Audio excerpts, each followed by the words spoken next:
Hello, dear listeners.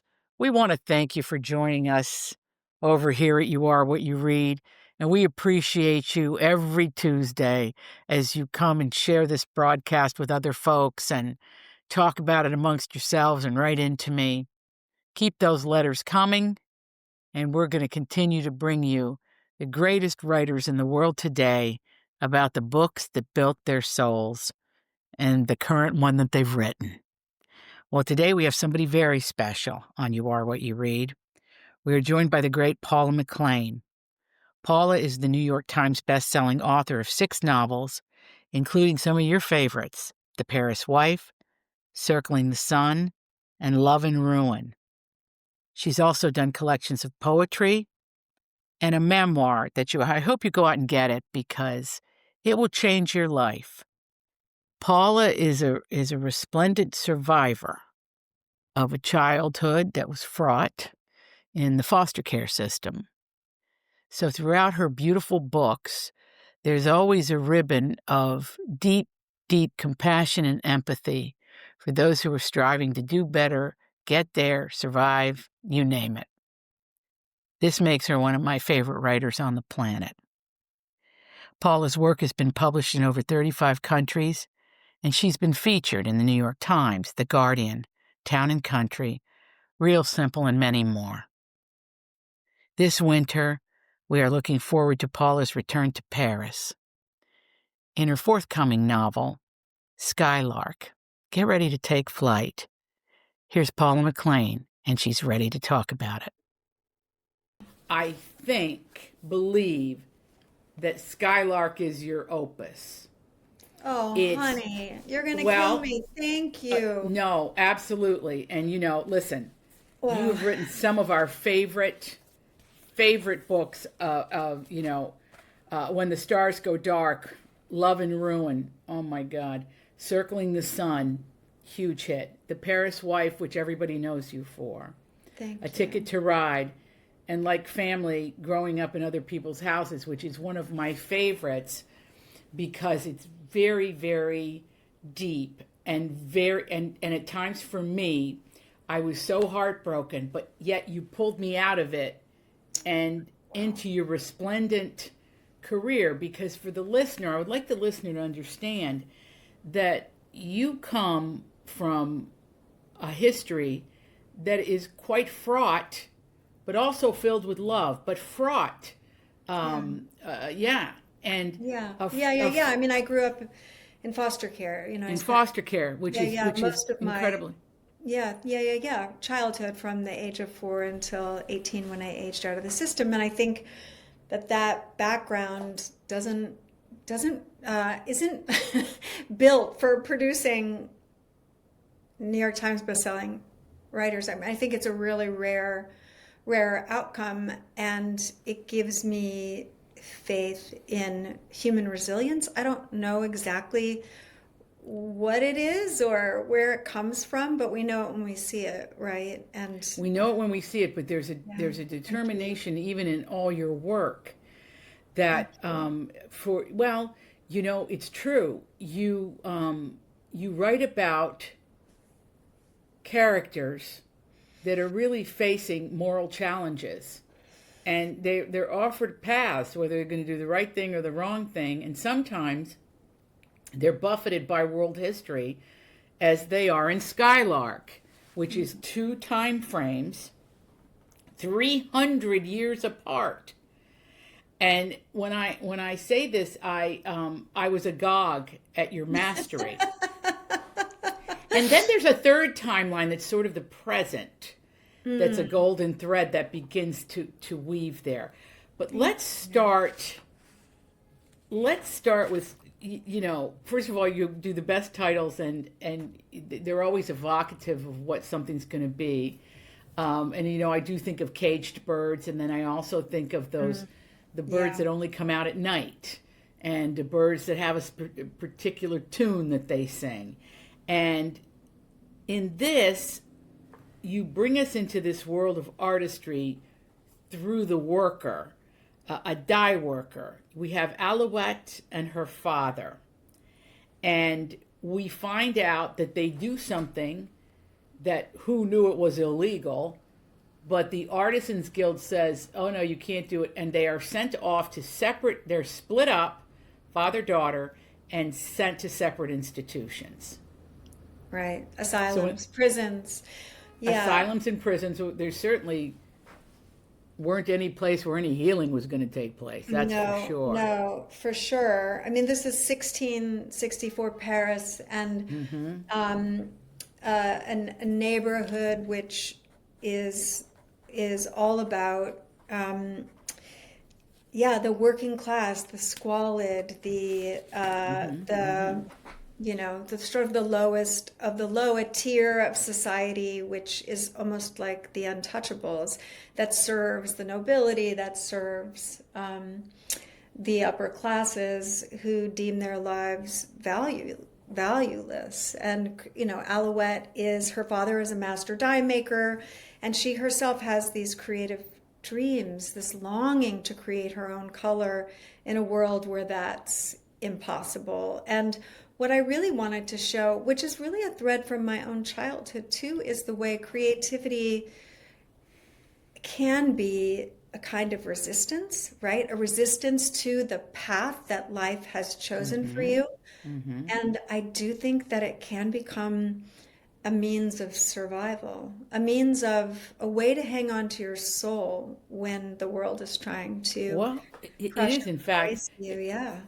it is in fact in this story a rope that she holds on to. Yeah. It's Yeah. her Yeah. Yeah. belief in herself and her belief in her talent and her voice in a certain sense, her artistic Yeah. voice. So that's something you're very familiar with, and I think every artist is. The rope of that gives your life meaning through creation, through creativity, and it is in fact a journey of the soul. And reading this, no matter what obstacles, and this is the artfulness of your writing, no matter what are obstacles you set for Alouette, she knew who she was. Does that also come from your childhood? Yeah. I mean, the thing that really drew me to this character, and you know, I love writing about history, and this is like one of the first times I've kind of not taken someone who really lived. You know, for instance, in The Paris Wife, the narrator is Ernest Hemingway's first wife, a real historical figure, Hadley Hemingway, or writing about Martha Gellhorn in Love and Ruin, or writing about the aviator, you know, Beryl Markham in Circling the Sun. So here it was really imagined lives inside the setting of history. So as you know, like when you can do anything you want, that's both inspiring and debilitating, right? It felt completely real. Yeah, thank I you. want folks to know, set in Paris in 1664, okay, for starters, and Paris itself is basically a city of survival and secrets. Yeah. Maybe some of our listeners don't know there's an underground tunnel system. There's all kinds of secret ways to get around. And then for those of you who love Paris above ground, you know the magic that ensues. But in 1664, the people were still under a kind of a royal rule Right. that was bringing them down. I couldn't help but think about how the great historical stories and novels, even when imagined like yours is, doesn't somehow reflect the moment we're in right now. Amen. I mean, I think that's what's ever present, and something that really intrigues me is how, you know, history isn't, what did Faulkner say, right? Nothing's in the past, right? Nothing is ever dead. What's the line? Nothing dies, not even the past, not even the past. The past isn't the past. I think that that's something I wanted to show, and why I chose these two storylines 300 years apart is because I wanted to show that history repeats itself, that that darker forces at work in the world are, they might change faces, they might wear different masks, but they essentially are the same. The darker forces are always there, and so too are there always people who will lead us into the light, right? And then there are those people, no matter how lowly your station or how hopeless you are in the world, where you find people that are like-minded, moral and decent, and will help you. Yeah. And that's where the two storylines really come in. Yeah. Because we have Christoph Larsen, who's a medical student. Now we're in 1939. I want everybody to think about Europe in 1939. And he is studying in Paris in psychiatry. And he befriends and embraces a Jewish family. Again, think 1939. That was the beginning of the tsunami that's going to hit our Jewish brothers and sisters, right, and wipe them out. Right. Except for the ones who could, by the grace of God, escape. You juxtapose that with the story of the lowly dye maker and his daughter. Mm-hmm. And then I began to see, as this unspooled the story, that there was really genius in it, because it's the same city 300 years apart. So one of the things you feel when you're reading this is this propulsive idea, this propulsive crafting of the story, that no matter what time you're born in, mm-hmm, no matter where, no matter how, you're going to find history repeating itself over and over again. Now, right. Of course, in this resplendent novel, you give us quite the finish.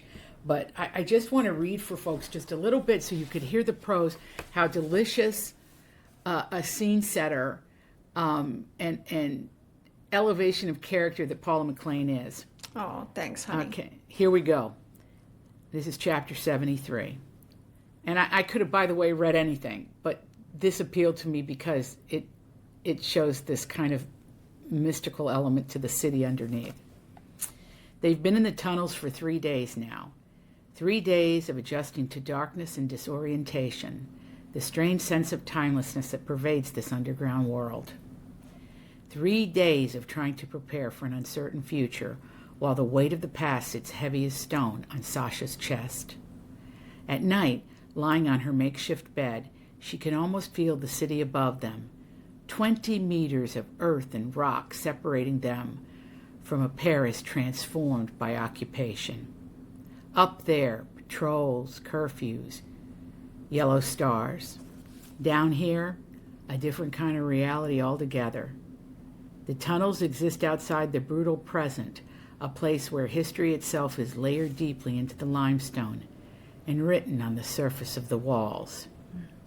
Yesterday, she found a revolutionary slogan from 1789 carved beside mason marks that must be centuries older.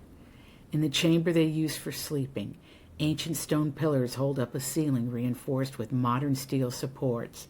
The past and the present coexist in these tunnels, one holding up the other. You read beautifully, darling. You read. Well, you notice I never fumfer on your words, which means it's beautifully written. Oh. If you struggle, it means it's not. But when you talked about the pillars and the time and the centuries past, and now we're in 1939 and we're in this place, it's really about the pillars that hold up the characters through time and space. Yeah. The germ of this story, the inspiration, was learning that there are these hundreds of miles of tunnels that run below the streets of Paris. Like, I had been to the catacombs. I sort of knew about, that space, but not that there is this entire network that's been there since, quarriers mined limestone to create all of the monuments that we see above the city, right? So there's almost like this shadow sister city or mirror image that's below the streets. And I wanted to show, that there's dramatic potential there, that both of these storylines touch that space. Okay, so yes, it's like a Victor Hugo novel, but I wanted to show something Absolutely. deeper, that, yeah, that these spaces of resistance and rebellion and refuge, that sometimes when the regular escape routes close, there has to be a space, right? A space to hide, a space to escape. And that since those spaces exist and people find them when they need them, it's really true, by the way, Adriana, that there are marks down there. And I've seen them. I was able to take a clandestine tour of the tunnels myself and see these marks that have been there for hundreds and hundreds of years. And in fact, that's where the title Skylark comes from. Is I learned that there were the earlier quarriers made all kinds of directional marks down there so that they wouldn't get lost. And also because they were toiling for, hours and hours for very little pay, and their lives were dark, like their lives were difficult. And so they would write notes to each other, they would carve faces in the stone, they would write their own names and their hometowns. But one of the marks that they made was what's called a liberty bird, which is like a dove or a peace dove. And it said that the beak was pointing the way out so they wouldn't get lost. But I've actually seen them. They're these beautiful, beautiful images, I think, of hope. When you can't see the sky, but you know that it still exists. Like, that's what I wanted the symbol of the skylark to I kind think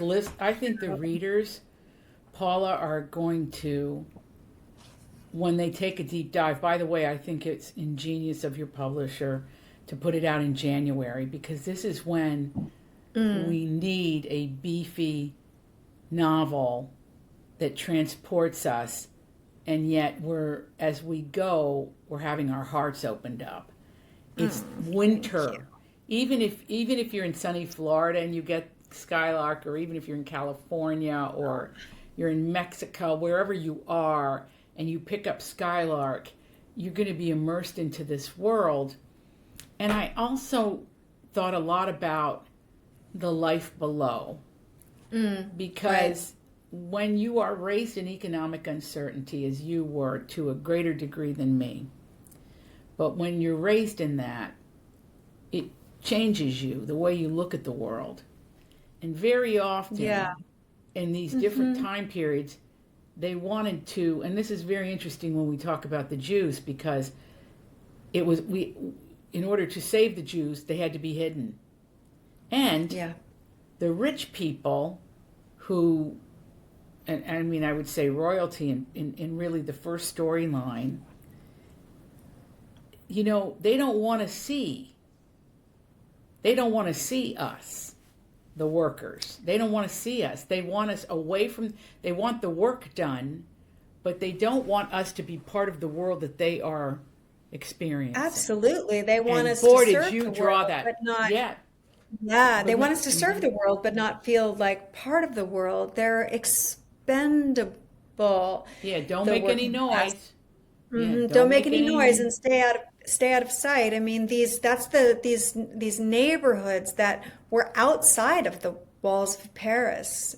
That's where Alouette lives, in a neighborhood called Saint Marcel, which later became the 13th arrondissement. And both storylines are set not just in that same space, but even on the same street. I just wanted to drill down in one place to make it both as intimate as possible, but to show this, right? To show that our lives are connected spatially, and that they touch one another even hundreds of years apart. Like, not just that we're living the same story in the same space, but having to rise up with the same moral courage against the same Yeah, kinds of forces that would yeah. oppress us.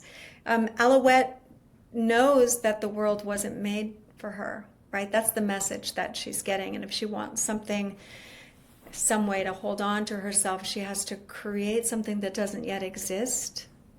right?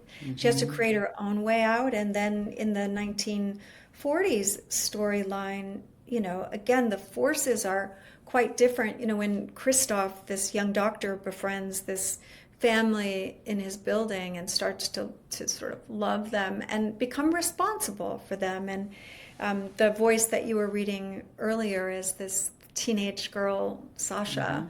who I created kind of as an avatar for the girl that I was too. Sasha is Wow.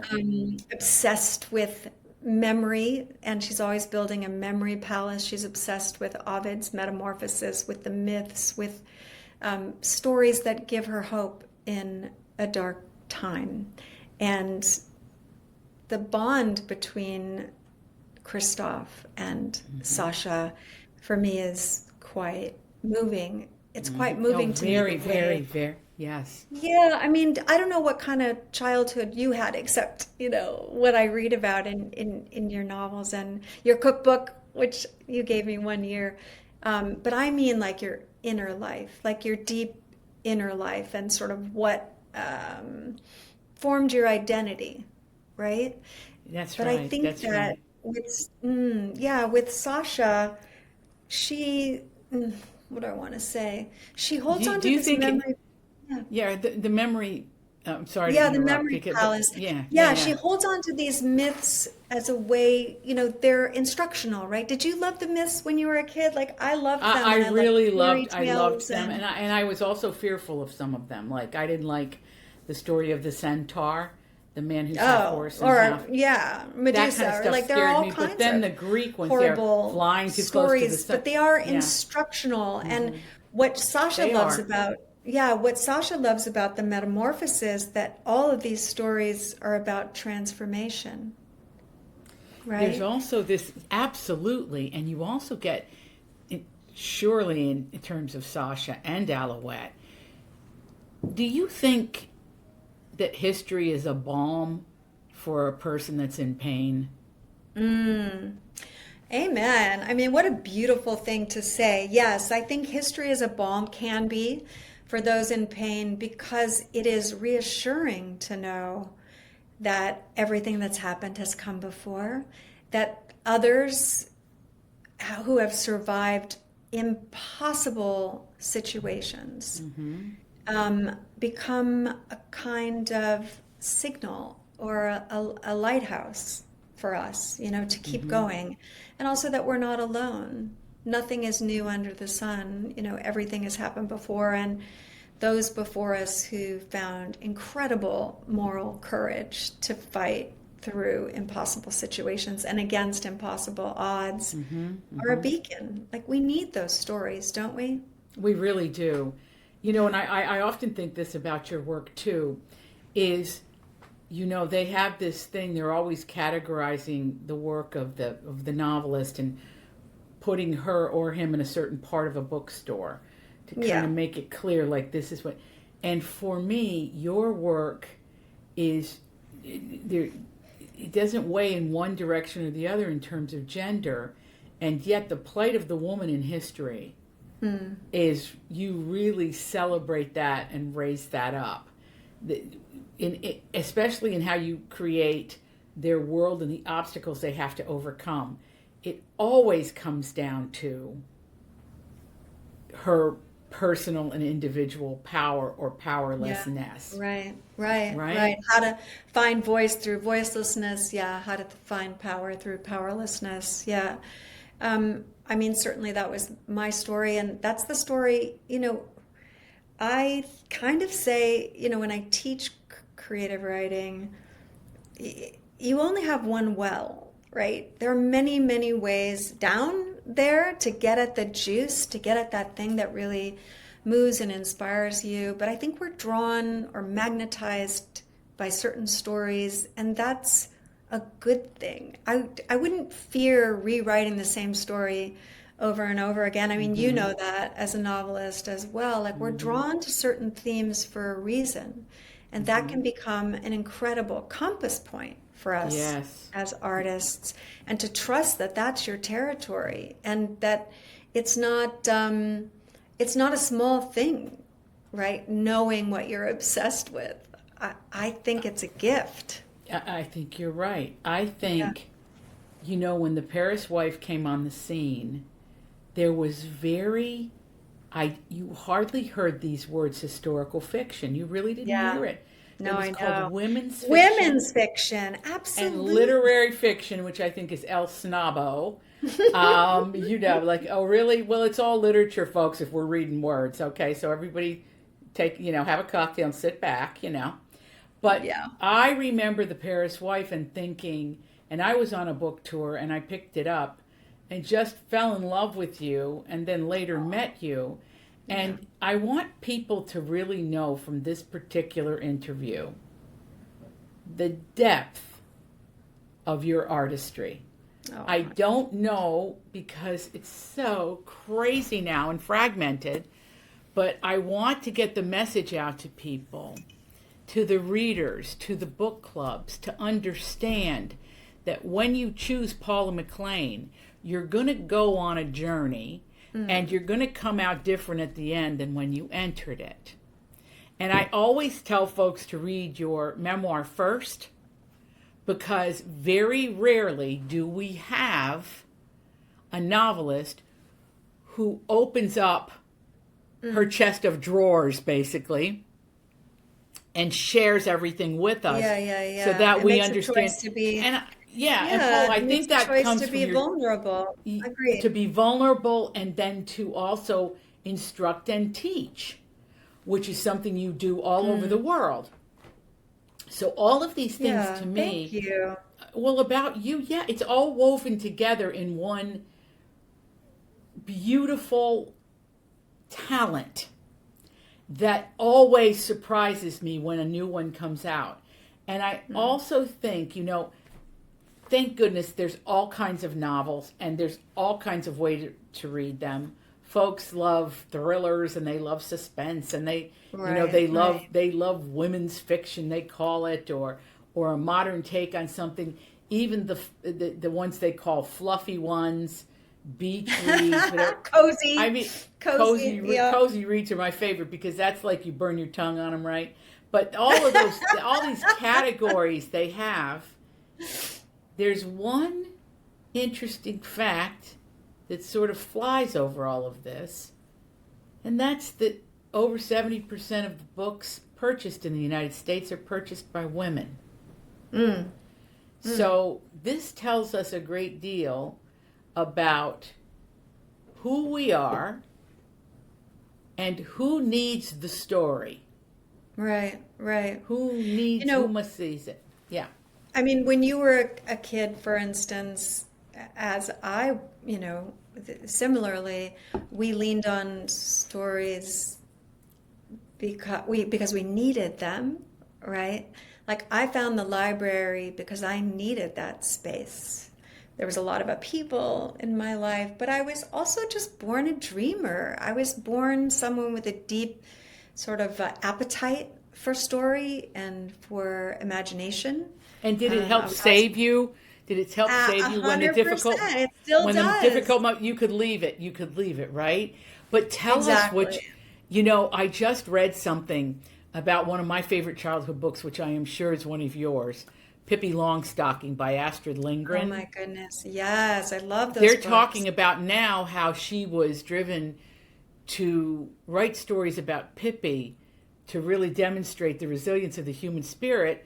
And Yeah. at the time, as your book does, as Skylark does, the fight against the Nazis. And I never thought of Pippi that way. I just thought Pippi had some bad luck. Where's her Yeah, parents? and What she was happened a to scrapper, right? She was a scrapper. Like we love the story of someone overcoming adversity, right? Don't we love that story? We need that story. We We see need it. that story and we must return to it. Yeah, What other yeah, books did yeah, you yeah, read as a yeah. child that you really loved, that informed you? The books you read as a kid. I yeah, I read Were those you a books. I Nancy Drew read girl? a lot. I was not a Drew girl. I was more like an Anne McCaffrey girl, all those Sure. dragon books. Mm-hmm. I loved fantasy. I loved Ursula Le Guin.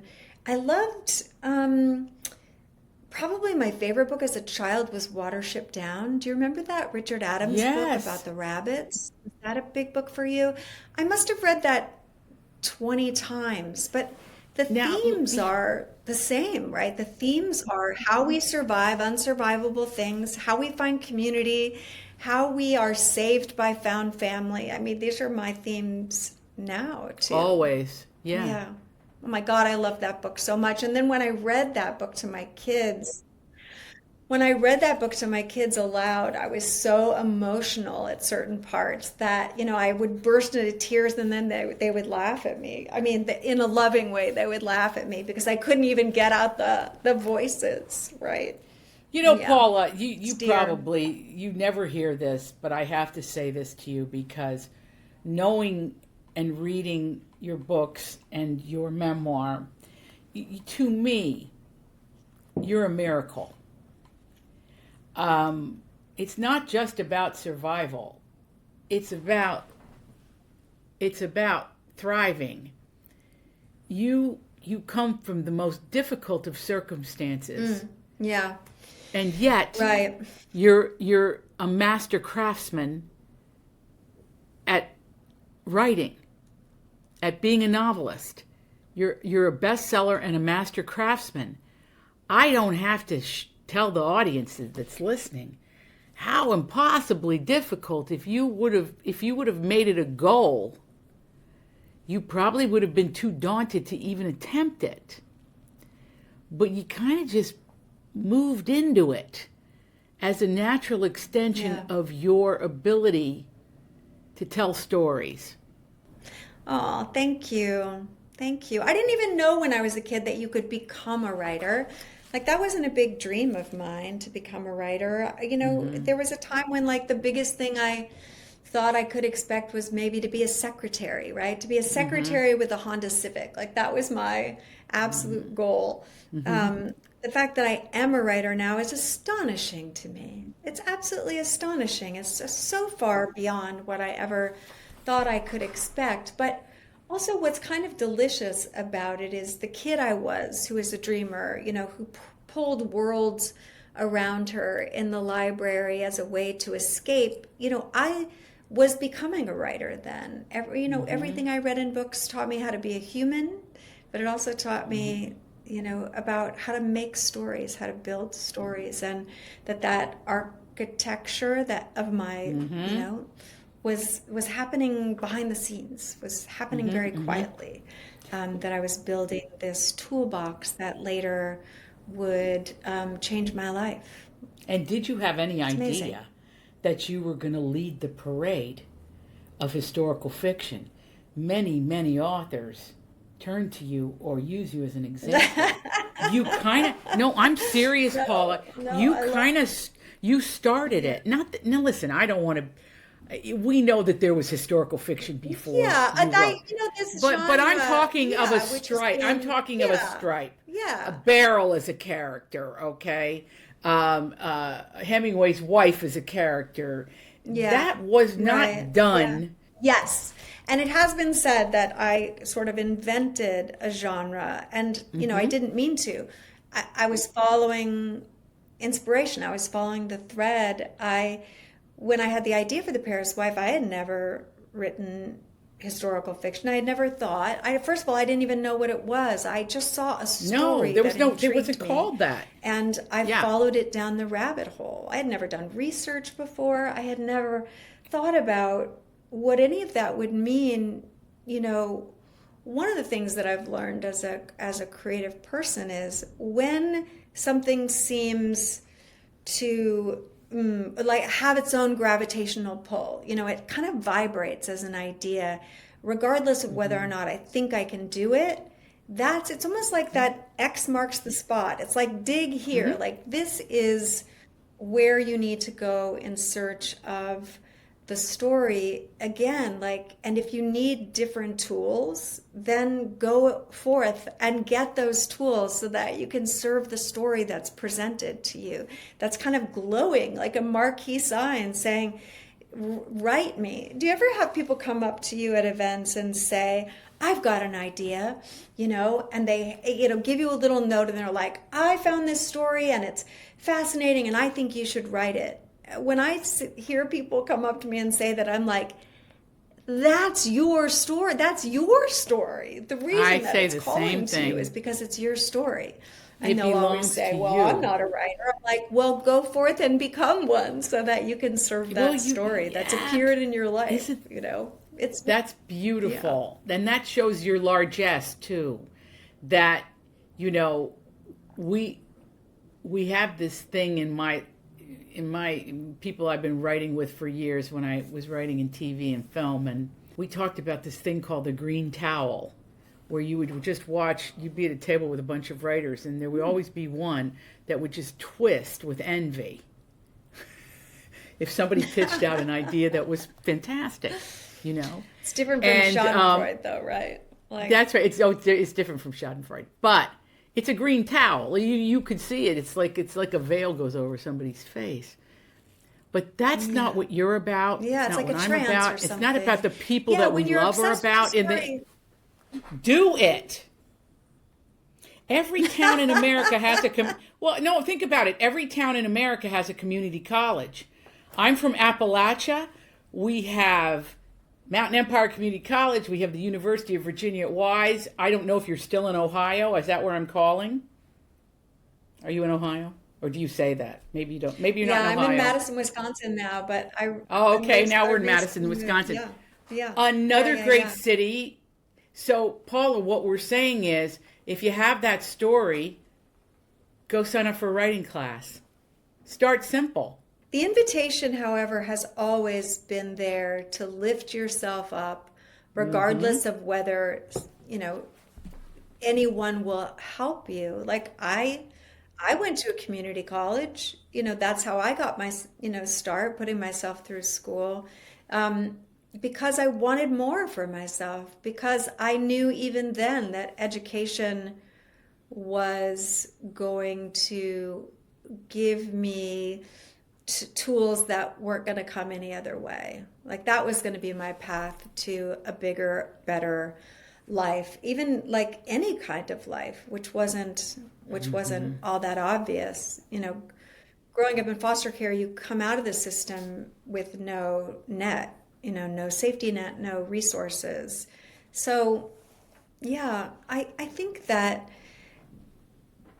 whether or not you ever receive a green light from anyone, right? A publishing house or an agent or whatever, you can green light yourself. Like you can say, this idea is Mm. worthy, this idea is calling to me, and I'm going to find a way to meet it out there and to, yeah, I mean, there's no time I don't get on an airplane or a cab or go travel somewhere where somebody doesn't tell me they have a book inside them too. And if you have a book inside you, have the audacity to write it. It's beautiful. Well, we're going to end it there, but Skylark is going to be flying high come January 6th. I have some surprises in store for you and your novel Oh, coming up, which we're going to be sharing with our listeners. And it was just a beautiful way for me to begin a new year to read this. At the end of one, to go into a new one, and thank to just fall into your delicious imaginary worlds that are so real. I, I, I just love your work, Paula. I think you're the gold standard, and I am so very proud to see you, to connect with you every time we get an opportunity. And I think you've got a big old giant hit on your hands. And you have a parade of oh, people rooting for you to, thank to you. you know to make it a giant hit. So congratulations, Thank you you. did the hard part. I We'll love be you, posting your Adriana, and you tour. are such a I love you too. champion for books and authors, and yeah, and you I have a hope huge so. heart, and I just love you.